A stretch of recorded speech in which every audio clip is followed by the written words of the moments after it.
Sussex kick-started their Royal London One Day Cup campaign with a comfortable 59-run, rain-affected victory over Glamorgan in Hove. Batting first after winning the toss, openers Chris Nash and Luke Wright put on 30 runs in the first 6 overs, with some early good-looking stroke play from both. Wright fell for 10 to Michael Hogan as he picked out Will Bragg. Nash had dominated the scoring, making 41 before he perished to Craig Macheda, Colin Ingram with the catch. That brought in Stjan van Zyl, whose innings was to prove crucial. He added 51 runs in 11 overs with Finch, who departed for 39 when he was bowled by David Lloyd with a total on 120 for 3, just past the halfway stage of the innings. The next stand, as Van Zyl was joined by Ben Brown, was the one which began to take the match away from Glamorgan.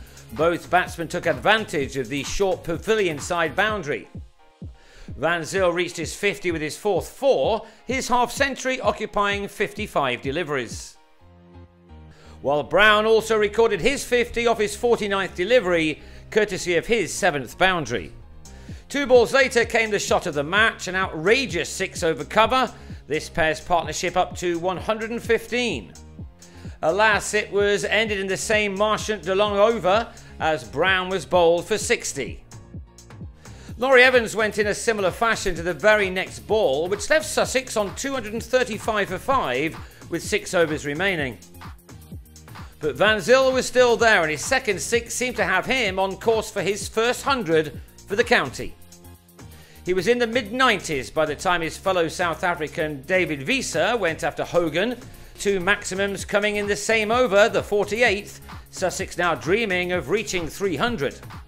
Instead, at the start of the penultimate one, Van Zyl mistimed a pull and was held by Jacques Rudolph just 4 runs short of a deserved ton. Wiese ensured the innings ended on an upward curve, his undefeated 35 using up only 20 deliveries, his side finishing on 292 for 6 from their 50 overs. In reply, crucially, the visitors failed to build any really meaningful partnerships. Lloyd was bang in front to Jofra Archer early, while Bragg was run out trying to get off the mark to his 9th delivery by George Garton's direct hit. Ingram briefly threatened before falling to Wiese for 21 with a mistimed pull, right with the catch, leaving it to Jacques Rudolph and Kieran Carlson to try to keep their side in this contest. Boundaries like these, though, few and far between. Carlson did lift Danny Briggs over the rope, but was then run out by the same man after contributing 40 runs of a 4th wicket partnership of 72. Rudolph perished to Briggs just after completing his 50, clipping to mid-wicket. And then the Welshmen found themselves on 138 for 6 in the 31st over as Owen Morgan had his stumps disturbed by a clever Briggs delivery on his way to figures of 3 for 53. Rain then took the players off. The target when they returned left at 143 in the best part of a dozen overs. Chris Cook decided it was now or never as he tucked into Briggs with successive 6s. But in the same over, Macheda holed out to Garton, leaving Glamorgan with an almost impossible task ahead of them.